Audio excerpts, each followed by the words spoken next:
Greater Bengaluru ಪ್ರಾಧಿಕಾರದ ಚುನಾವಣೆಯನ್ನ ಗೆಲ್ಲಬೇಕು ಅಂತ ಹೇಳಿ ಅನೇಕ ರೀತಿಯ ತಂತ್ರಗಾರಿಕೆಯನ್ನು ಕಾಂಗ್ರೆಸ್ ಮಾಡ್ತಾ ಇದೆ. ಗ್ರೇಟರ್ ಬೆಂಗಳೂರಿನಲ್ಲಿ ಗ್ರೇಟ್ ಸಾಧನೆ ಮಾಡಬೇಕು ಅಂತ ಜಿಬಿಎ ಇದಕ್ಕಾಗಿ ಕಾಂಗ್ರೆಸ್ನ ರಣತಂತ್ರದ ಭಾಗವಾಗಿ ಸುನಿಲ್ ಕನಗೋಳಿಗೆ ಮಹತ್ವದ ಹೊಣೆಗಾರಿಕೆಯನ್ನು ನೀಡಲಾಗಿದೆ.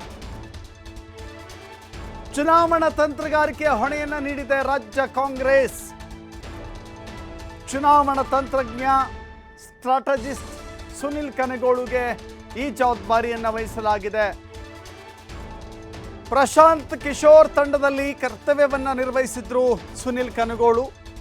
ಕಳೆದ ವಿಧಾನಸಭೆ ಚುನಾವಣೆಯಲ್ಲೂ ಕೂಡ ಹೊಣೆಗಾರಿಕೆ ಇದ್ದಿದ್ದು ಕೂಡ ಸುನಿಲ್ಗೇನೆ. ಅತ್ಯಂತ ಯಶಸ್ವಿಯಿಂದ ತಂತ್ರಗಾರಿಕೆಯಿಂದ 136 ಸೀಟುಗಳನ್ನು ಕಾಂಗ್ರೆಸ್ ಗೆದ್ದಿತ್ತು. ಅದರಲ್ಲಿ ತಂತ್ರಗಾರಿಕೆಯ ಪಾಲು ಕೂಡ ಇತ್ತು. ಪೇಸಿಎಂ ಅಭಿಯಾನ ಬಸವರಾಜ ಬೊಮ್ಮಾಯಿ ವಿರುದ್ಧ ಪೇಸಿಎಂ ಅಭಿಯಾನ ಇಡೀ ದೇಶದಲ್ಲಿಯೇ ಇದೊಂದು ದೊಡ್ಡ ಅಭಿಯಾನವಾಗಿ ಮಾರ್ಪಟ್ಟು ಪ್ರಚಾರವನ್ನು ಗಿಟ್ಟಿಸಿಕೊಳ್ತು. ಬಿಜೆಪಿ ಸರ್ಕಾರದ ಮಾನ ಮರ್ಯಾದೆಯನ್ನ ರಾಷ್ಟ್ರ ಮಟ್ಟದಲ್ಲಿ ಹರಾಜಾಕಿದ್ದು ಪೇಸಿಎಂ ಅಭಿಯಾನ. ಬೊಮ್ಮಾಯಿಗೆ ಬಹಳ ದೊಡ್ಡ ಮುಜುಗರ ತಂದಿದ್ದು, ಅದಕ್ಕೆ ಸಾಥ್ ಕೊಟ್ಟಿದ್ದು ಅಥವಾ ಆ ತಂತ್ರಗಾರಿಕೆಯನ್ನು ಡಿಸೈನ್ ಮಾಡಿದ್ದೆ ಈ ಸುನಿಲ್ ಕನಗೋಳು. ಹೀಗಾಗಿ ಜಿಬಿಎ ಚುನಾವಣೆಯಲ್ಲೂ ಕೂಡ ಸುನಿಲ್ ಕನಗೋಳಿಗೆ ಪಾತ್ರವನ್ನು ನಿರ್ವಹಿಸಲಿಕ್ಕೆ ಕೊಟ್ಟರೆ ಸುಲಭವಾಗಿ ಗೆಲ್ಲಬಹುದು ಅಂತ ಹೇಳಿ ಇದೀಗ ಉಸ್ತುವಾರಿ ಸಚಿವರ ಸಂಯೋಜಕರಾಗಿ ನೇಮಕಗೊಂಡಿದ್ದಾರೆ ಸುನಿಲ್ ಕನಗೋಳು. ಇದರ ಜೊತೆ ಚುನಾವಣಾ ಸ್ಟ್ರಾಟಜಿ ಬಗ್ಗೆಯೂ ಕೂಡ ಕನಗೋಳಿಗೆ ಜವಾಬ್ದಾರಿಯನ್ನು ವಹಿಸಲಾಗಿದೆ. ಚುನಾವಣೆಗಳು ನಡೆದು ಅನೇಕ ವರ್ಷಗಳು ಕಳೆದಿದ್ದಾವೆ. ಬೃಹತ್ ಬೆಂಗಳೂರು ಮಹಾನಗರ ಪಾಲಿಕೆ BBMP ಚುನಾವಣೆಗಳು ನಡೆದೇ ಇಲ್ಲ.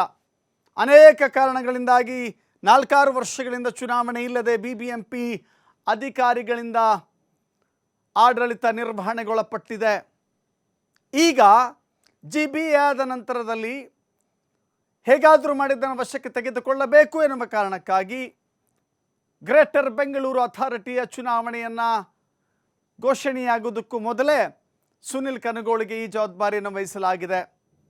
ಅಲ್ಲಿಗೆ ಕಾಂಗ್ರೆಸ್ ಬೆಂಗಳೂರಿನಲ್ಲಿ ಆಧಿಪತ್ಯವನ್ನು ಸಾಧಿಸಲೇಬೇಕು ಅಂತ ಹೇಳಿ ಪಣ ತೊಟ್ಟಂಗೆ ಕಾಣಿಸ್ತಾ ಇದೆ. ಚುನಾವಣೆ ಇನ್ನೂ ದೂರ ಇದೆ. ಈಗಲೇ ಗಟ್ಟಿಯಾದಂಥ ತಂತ್ರಗಾರಿಕೆಯ ಮೊರೆ ಹೋಗಿದೆ ಕಾಂಗ್ರೆಸ್.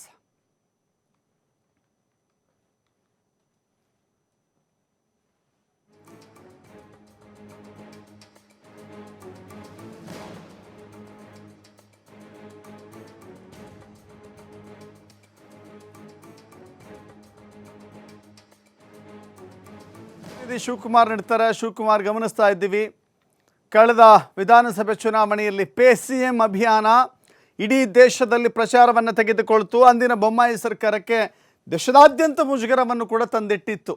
ಅದು ಚುನಾವಣೆಯಲ್ಲಿ ಎಷ್ಟರ ಮಟ್ಟಿಗೆ ಪ್ಲಸ್ ಆಗಿದೆ ಅಂತ ಹೇಳಿ ಚುನಾವಣೆಯಲ್ಲಿ ಕಾಂಗ್ರೆಸ್ನ ನಂಬರ್ ಹೇಳುತ್ತೆ. ಇದೀಗ GBA ಬೆಂಗಳೂರಿನ ಆಧಿಪತ್ಯವನ್ನು ಸಾಧಿಸಲಿಕ್ಕೆ ಸುನಿಲ್ ಕನಗೋಳು ತಂತ್ರ ಎಷ್ಟರ ಮಟ್ಟಿಗೆ ವರ್ಕೌಟ್ ಆಗುತ್ತೆ ಅನ್ನೋದು. ದಶರಥ್, ಇದೀಗ GBAಗೆ ಚುನಾವಣೆಯನ್ನ ನಡೆಸೋದಕ್ಕೆ ರಾಜ್ಯ ಸರ್ಕಾರ ಮುಂದಾಗಿದೆ.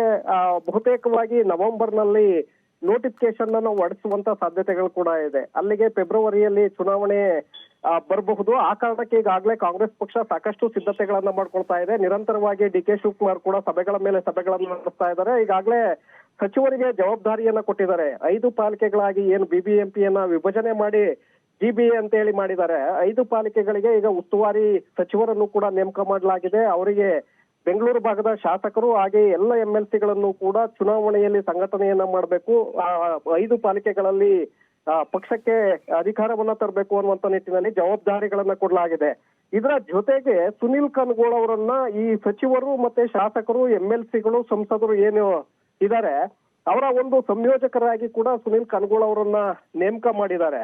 ಸುನಿಲ್ ಕನಗೋಳು ಕಳೆದ ವಿಧಾನಸಭಾ ಚುನಾವಣೆಯನ್ನು ಕೂಡ ಸರ್ಕಾರದ ಕಾಂಗ್ರೆಸ್ ಪಕ್ಷದ ಪರವಾಗಿ ಅವರು ಕೆಲಸವನ್ನ ಮಾಡಿದ್ರು. ಆ ಸಂದರ್ಭದಲ್ಲಿ ಸಾಕಷ್ಟು ರಣತಂತ್ರಗಳನ್ನ ಮಾಡಿದ್ರು. ಪೇಸಿಎಂ ಅಭಿಯಾನ ದೊಡ್ಡ ಮಟ್ಟದಲ್ಲಿ ಸಂಚಲನವನ್ನ ಮೂಡಿಸಿತ್ತು. ಅದರಲ್ಲೂ ಸರ್ಕಾರ ಬಿಜೆಪಿ ಸರ್ಕಾರಕ್ಕೆ ದೊಡ್ಡ ಡ್ಯಾಮೇಜ್ ಅನ್ನ ಮಾಡಿತ್ತು.